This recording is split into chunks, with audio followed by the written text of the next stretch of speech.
Lovers, that you, being rooted and grounded in love, may know the love of Christ which passes knowledge. Ephesians chapter 3 verse 17 to 19. Here is the glorious fruit of the indwelling of Christ in the heart. By the Spirit, the love of God is poured out in the heart. Romans chapter 5 verse 5. By Christ, who dwells in the heart, the love which God loved His love into us.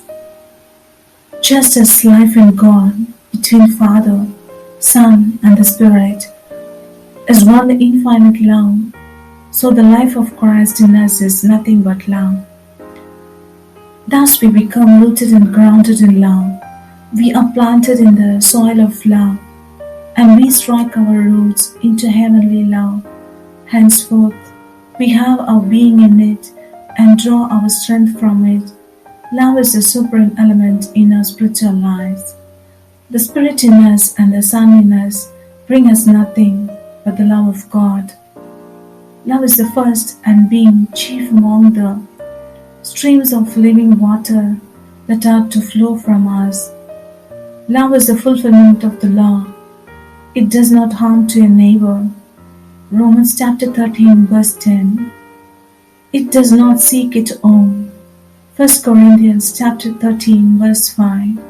It causes us to lay down our lives for the brethren. 1 John chapter 3 verse 16. Our hearts become ever larger and larger. Our friends, our enemies, the children of God, and the children of the world are worthy to be loved.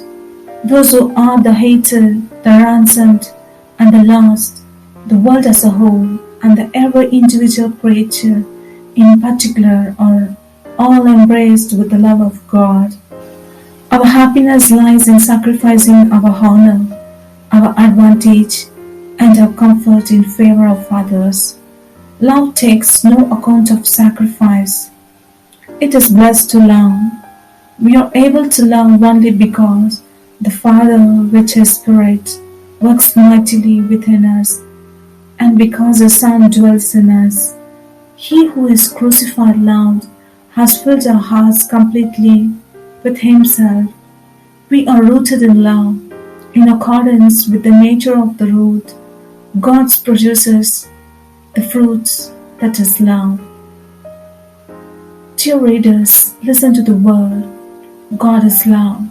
1 John chapter 4 verse 8.